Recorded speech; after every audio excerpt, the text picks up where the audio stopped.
Alex Smith was 26 when he aged off of his mother's insurance plan. Less than a month later, he was found dead with an empty insulin pen next to him. His family believes that he was rationing his insulin, which means he was using less than he actually needed because he couldn't afford to buy any new insulin until his next paycheck. The increasing price of insulin in the United States is killing people. Type 1 diabetes affects thousands of people, and diagnoses are going up every year. It not only affects those people who have the diagnosis, it also affects their family, friends, and communities. I would know I am a type 1 diabetic and have been for over 10 years. I've lived this experience. So first I'm going to explain what insulin is, then I'll go into why it costs as much as it does, and then I'll go into the negative effects of these high prices. Next slide. First, I'm going to explain what insulin is and why it's so important. It's a hormone that turns the sugar and carbohydrates that we consume into energy. Most people produce this naturally in their pancreases. However, type 1 diabetics are unable to produce this hormone, and we must take manufactured insulin.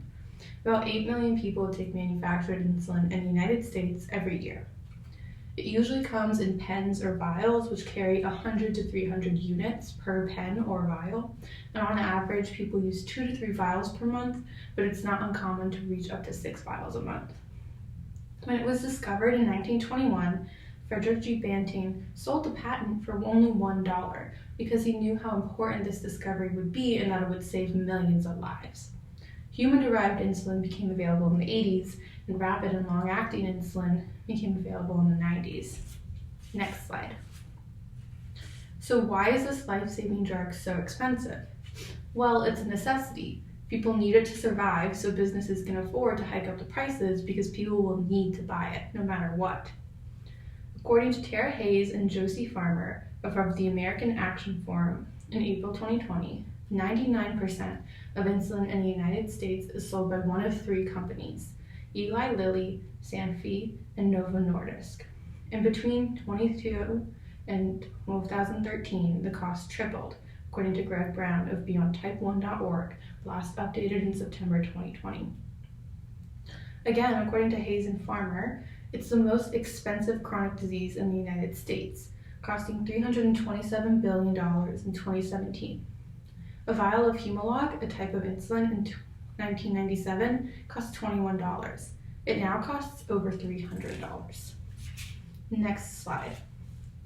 There are other high costs associated with type 1 diabetes, including the supplies and technology needed to take insulin and also to check blood sugars, the doctor's visits, and chronic conditions often are diagnosed in groups. So a type 1 diabetic most likely will have 1 or 2 other conditions that they also need to deal with. Additionally, type 1 diabetics are more at risk for mental health conditions such as anxiety, depression, and eating disorders. Next slide. So the American healthcare system uses something called rebates, which are basically discounts for pharmacies, manufacturers, and insurance companies. It's an indirect discount to patients because it does lower premiums, but it doesn't really affect out-of-pocket costs. According to Hayes and Farmer in April 2020, insulin rebates are usually between 30 to 50%, but it's not uncommon for them to reach up to 70%. For some perspective, other drug rebates are usually between 18 to 22%.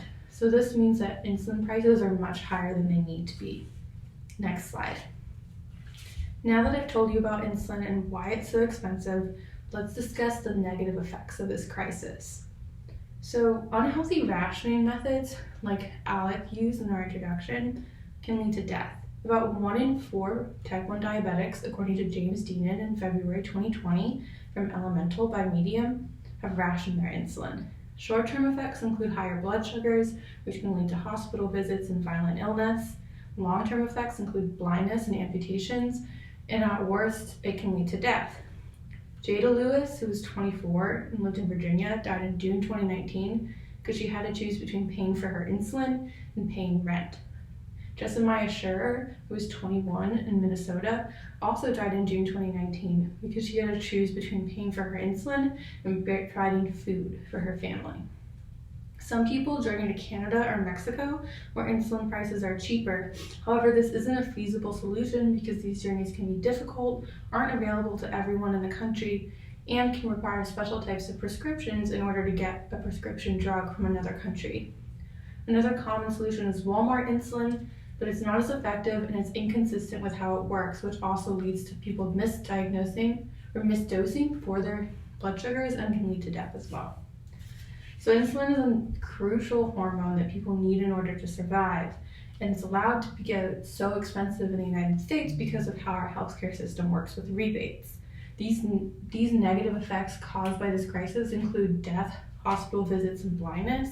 And though the community is trying to help those who need it through various support funds and different advocacies for lower insulin prices, it's not enough. Stories like Alex are far too common, and the lackluster solutions provided by these companies are not enough to fix the crisis, and there's much work that needs to still be done.